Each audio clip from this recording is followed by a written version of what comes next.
일주일 만에 뵙습니다. 우리 좌우에 계신 분들하고 인사하겠습니다. 반갑습니다.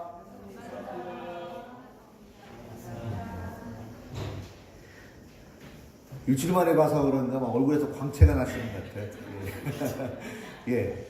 우리 영어로도 한번 하시죠. 국제적인 교회니까. God bless you 인사하겠습니다. 예, 하나님의 복이 늘 함께 하시길 바랍니다. 오늘 말씀의 제목은 이렇게 정했습니다. 같이 할까요? 에셀 나무의 교훈. 예. 그 교회 주변에 이제 꽃들이 이렇게 나무에서 이렇게 꽃이 폈습니다. 그 꽃이 피는 걸 보니까 시간이 지나서 이제 봄을 맞게 됐구나 이런 생각을 참 많이 하게 됩니다.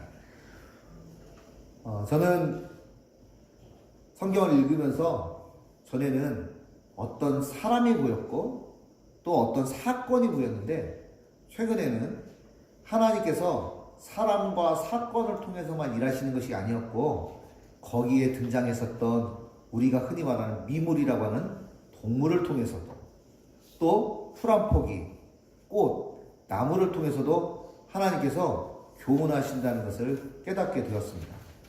그래서 오늘은 에셀나무의 교훈이라는 제목으로 함께 은혜를 나누려고 합니다. 성경에는 많은 인물들이 등장합니다. 노아 홍수 사건이 있었던 노아 할아버지도 있었고 또 홍해 바다를 건넜었던 모세도 있었고 그런데 오늘 말씀에 등장하는 인물은 바로 아브람입니다. 그런데 이 아브람의 별칭이 있습니다.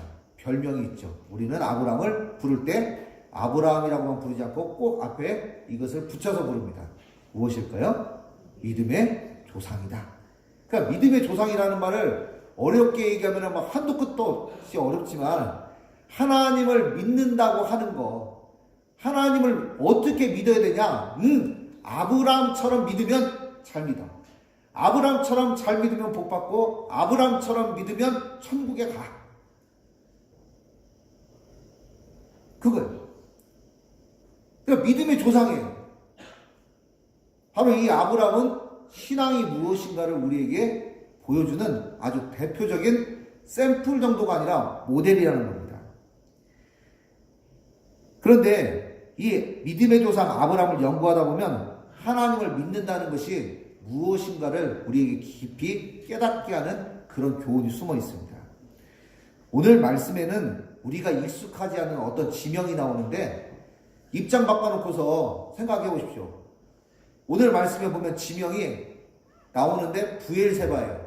그러면 이스라엘 사람들한테 전라남도 광주 얘기하면은 그 사람들이 쉽게 알겠습니까? 모르겠습니까? 입장 바꿔놓으면 서로 어려운 거예요. 그런데 성경에 보니까 그 이스라엘에 부엘세바라는 곳이 있습니다. 같이 할까요? 부엘세바. 예, 부엘세바가 뭐냐? 예, 거기가 지명이에요. 예, 지명입니다.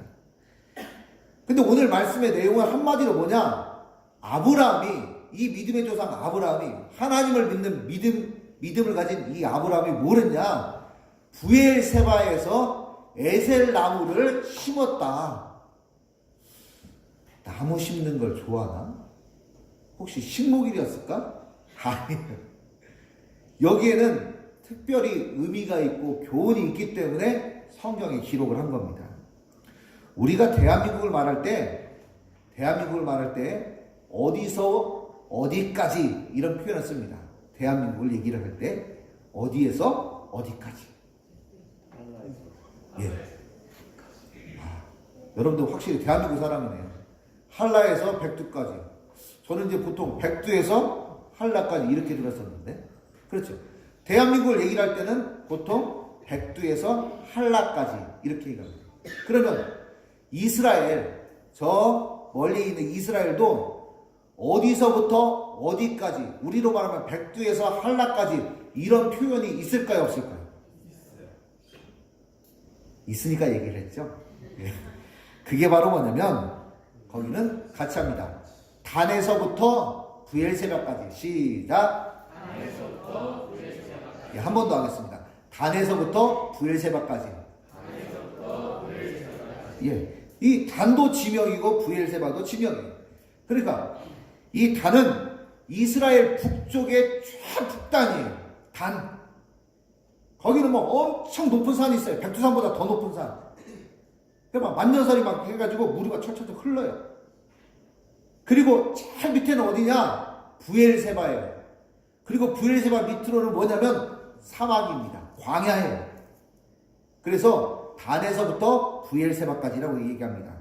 사무엘상 3장 20절에 단에서부터 부엘세바까지의 온 이스라엘이 사무엘은 여호와의 선지자로 세우심을 입은 줄 알았더라. 그럼 이 말은 뭐예요? 이스라엘 모든 사람들이 사무엘이 하나님의 선지자로 세워졌다는 것을 알게 되었다. 이 말이에요.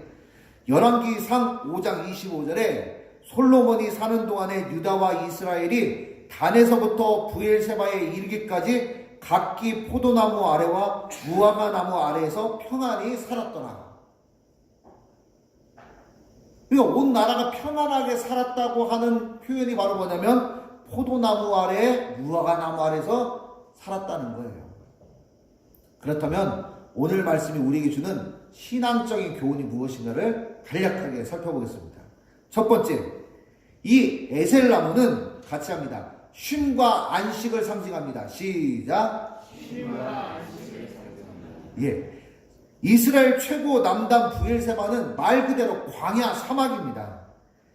그런데 이 부엘세바를 통해서 저 밑에 뭐 애국, 이집트를 여행을 한다 하면 반드시 여기를 이렇게 지나서 가야 되는 거예요. 근데 여행을 하는 사람들은 이 부엘세바를 반드시 거쳐야 되는데 뜨거운 광야를 이동하는 사람들에게 중간중간에 반드시 필요한 게 있습니다. 뭘까요? 쉼과 안식이 필요한데 그 쉼과 안식을 주는 나무가 있었습니다. 그 나무가 바로 뭐냐면 같이 합니다. 에셀나무. 어떤 사람들은 이렇게 질문할 수 있을 겁니다. 또 많은 교회 사람들도 그렇게 질문할 수 있을 겁니다. 목사님, 광야에서 쉼과 안식을 주는 나무는 로뎀나무 아닌가요? 아닙니다. 이번 주에 제가 CBS 방송 설교를 녹음하러 CBS 갔습니다. 저희 방송 진행을 돕는 분이 이 곽시성을 가진 PD분인데 여자분이에요. 그래서 이제 녹음을 다 끝났어요. 그리고 포스터가 이렇게 붙어 있는데 제가 이렇게 잠깐 오시라고 해서 포스터에 보니까 송아무개 씨의 그 프로그램이 있습니다. 음악 프로그램. 그게 바로 뭐냐면 로뎀나무 아래서. 그래서 제가 우리 곽 PD님한테 이렇게 말씀드렸어요. 곽 PD님, CBS에서 앞으로 승진도 하시고 방송 프로그램도 하시고 음악 프로그램도 진행하실 텐데 나중에 이름을 로뎀나무 아래서라고 하지 마세요. 로뎀나무의 로뎀은 시궁창이라는 뜻이에요. 그랬더니 깜짝 놀라는 거예요. 그리고 로뎀나무 아래서라고 할 때 이 로뎀나무는 우리말로 번역하면 대쌀이나무. 대쌀이나무가 뭐냐면 저 창고에 가시면 저 빗자루 있죠. 예, 빗자루. 그래서 이 빗자루 모양을 하고 있기 때문에 대쌀이나무가 바로 로뎀나무. 그래서 뜨거운 태양을 피할 수 있는 그런 나무가 아니에요. 그래서 이스라엘 사람들이 생각할 때 로뎀나무 아래에 있다고 하는 것은 내 인생의 가장 비참한 상황에 있다라고 하는 것을 표현하는 말이에요. 행복하다, 즐겁다 이 표현을 얘기를 할 때는 뭐냐면 포도나무 아래, 무화과 나무 아래 풍요롭다 이렇게 쓰는 거예요. 그러면 에셀나무는 뭐냐? 지금 말씀드렸던 것처럼 쉼과 안식을 주는 나무라는 거예요. 그 상징적인 표현이에요. 그랬더니 그 곽 PD님이 들으시더니 그러냐고. 그래서 잘 알았다고 그렇게 얘기했습니다. 제가 아는 분 중에 그 서울에서 연기 지망생이 있습니다. 알만하신 분이에요. 우리 교회도 몇 번 다녔던 분이에요. 예. 이아무개 씨예요. 예. 자주 통화합니다. 이번 주에 통화를 했더니 아니나 다를까 목사님 쉼과 안식은 로뎀나무 아니에요? 그러는 거예요. 저는 예명을 이 로뎀이라고 하려고 그랬었는데 그래서 얘기했어요. 그거를 그대로 직역하면 뭐냐면 이 시궁창이야. 큰일 날 뻔했네요. 그러는 거예요. 그럼 제가 예명을 이 에셀로 바꿀까요? 이렇게 얘기하는 거예요. 그건 뭐 알아서 하고. 그래서 이렇게 대화를 하다 보니까 전화 통화를 하다가 도저히 이게 믿음이 안 가나 봐요. 그래서 제가 에셀나무의 사진을 캡처해서 보냈더니 헐, 정말 빗자루처럼 생겼어요. 이렇게. 이거 뭐 뜨거운 태양을 피할 수 없는 나무예요. 에셀나무를 캡처해서 딱 보냈더니 헐, 진짜 휴식과 쉼과 안식을 주는 나무였어요. 바로 이 에셀나무는 무엇을 상징하는 것이냐? 바로 쉼과 안식을 상징하는 것입니다. 이 말씀은 우리에게 무엇을 교훈하느냐? 아브라함이 살면서 힘든 일이 많았습니다. 믿음의 사람으로 힘든 일이 많았는데 그때마다 그 힘들 때마다 쉼과 안식이 되어주는 에셀나무 같은 존재가 있었다는 거예요. 누굽니까? 바로 전능하신 여호와 하나님입니다. 우리 인생을 살아가면서 여기에 나이가 많든 적든 간에 우리 다 각자가 살면서 어려움에 처할 때 있습니다. 그때마다 우리가 하나님을 의지하면 하나님은 우리에게 무엇이 되어주시냐? 에셀나무같이 필요할 때마다 쉼과 안식을 제공해 주신다는 겁니다. 하나님은 바로 그런 분입니다. 두 번째, 오늘 말씀이 주는 교훈은 이겁니다. 아브라함은 다른 사람들을 섬기기 위해서 이 에셀나무를 심었습니다. 아브라함은 광야에 에셀나무를 심었는데 그 이유는 여행객들에게 휴식을 제공하기 위해서였습니다. 그의 섬김으로 많은 사람들이 휴식을 취하고 다음 목적지까지 이동하는데 이 에셀나무가 아주 유용하게 쓰였다는 겁니다. 아브라함이 믿음의 조상인 이유는 위로는 전능하신 여호와 하나님께 예배하고 하나님 말씀에 순종했기 때문에 믿음의 사람이 되었습니다. 그리고 좌우로는 이런 한 번도 만나지 못했었던 여행객이라고 할지라도 그들이 안전하게 여행을 할 수 있도록 돕고 배려하는 이런 사람들을 생각하고 배려했었던 그의 착한 행실과 착한 마음이 믿음의 조상이었다. 우리가 착각을 할 때 믿음의 조상하면 하나님께 예배드리고 기도 많이 하는 것만 생각하는데 천만의 말씀. 위로는 하나님이고 좌우로는 사람입니다. 같이 잘해야 되는 거예요. 어떤 사람이 하나님께 칭찬받겠습니까? 예배만 잘하는 사람을 받겠습니까? 예배도 잘 드리고 좌우에 있는 사람도 내 몸같이 사랑하는 사람을 하나님이 축복하시겠습니까? 그건 당연한 거죠. 그건 상식인 거예요. 성경을 많이 배웠든 안 배웠든 그거하고는 별 상관이 없어요. 왜? 이미 그것을 왜 우리가 알고 있느냐? 하나님은 우리에게 선한 마음을 창조하셨기 때문에, 양심이라는 것을 우리에게 심어주셨기 때문에. 하나님은 앞으로도 우리 각자를 아브라함처럼 사용하셔서 우리를 이런 에셀나무를 심는 그런 역할을 하게 하실 줄로 믿습니다. 특별히 이 말씀을 준비하면서 지나온 시간들을 다시 한번 돌이켜봤습니다. 우리가 교회를 개척을 하면서 우리 교회가 재정적으로든 인력적으로든 매우 부족한 상황이었죠. 근데 뭐 몇 사람 되지도 않았죠. 우리 교회 성도들 이름 불러가서 기도를 하면은 이름 뭐 쭉 부르면 뭐 3분이면 다 끝났으니까 3분도 안 걸리죠. 뭐 빨리빨리 하면. 그래서 일부러 막 천천히 느려서 하니까 뭐 한 3분 30초 이렇게 걸렸는데, 그런데 우리가 그때 무슨 정신으로 필리핀 단기 선교가 간다. 그래서 가서 우리는 뭐 초콜릿도 좀 나눠주고 과자도 나눠주고 이렇게 하려고 했는데 선교사님이 우리에게 요청하신 것이 바로 이것이었죠. 예배당 하나 지어달라. 요즘 표현으로 헐. 주일날 표준말 써야 되는데 설교할 때 우리 봉창에 뭐가 있었습니까? 봉창에 들은 거라고 하면 엽전 몇 개밖에 없었던 거예요. 근데 하나님께서 우리 엽전 몇 개 가지고 발라우안에 교회를 예배당을 세우셨잖아요. 그때 예배를 어디서 드리냐 봤더니 운막에서 드렸죠. 꾸보라고 하는 운막에서.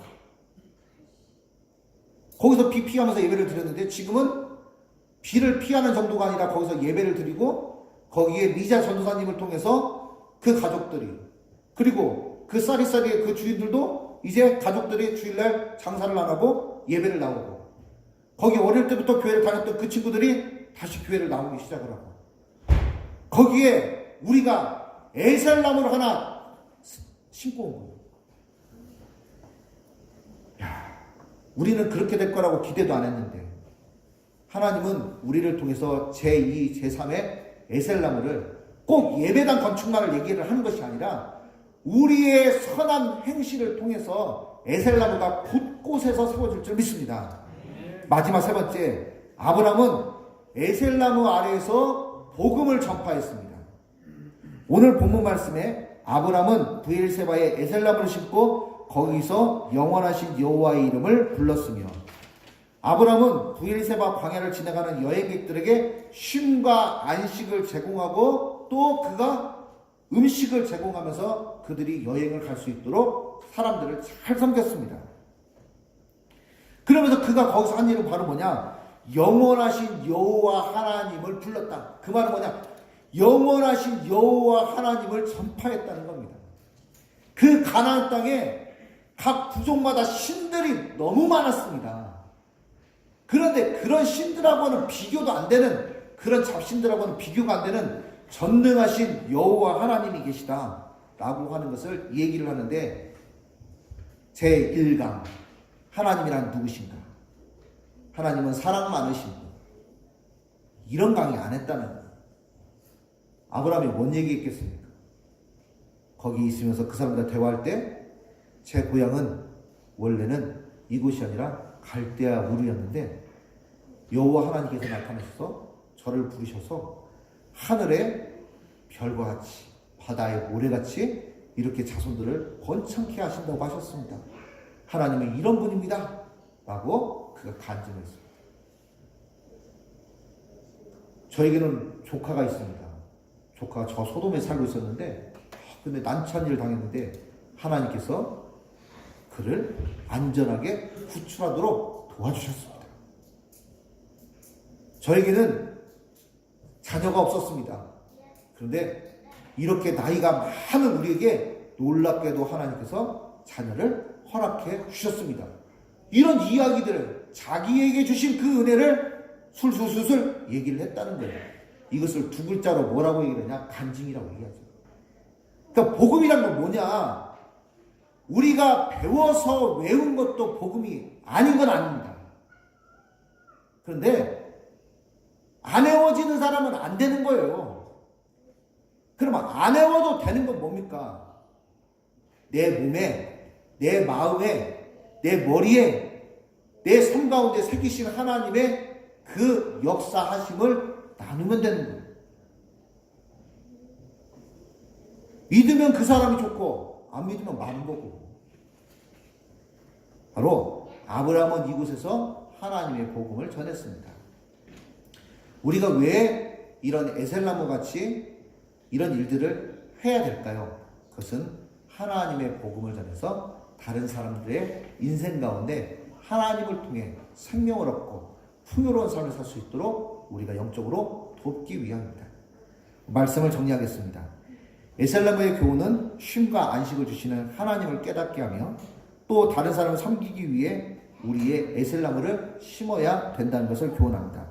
또 그곳에서 우리는 복음을 힘써 전해야 됩니다. 이런 에셀나무의 은혜가 우리 모든 성도들 안에 가득하시기를 예수님 이름으로 축복합니다. 기도하겠습니다. 전능하신 하나님 아버지, 고맙고 감사합니다. 에셀나무의 교훈을 허락하여 주시고 날마다 우리에게 쉼과 안식의 은혜를 허락하여 주신 감사합니다. 어렵고 힘들 때 주님 바라볼 때 주님께서 우리의 에셀나무가 되어주셔서 우리에게 힘과 용기와 지혜를 더해 주시옵소서. 감사하며 걸어가신 예수님의 이름으로 기도합니다. 아멘.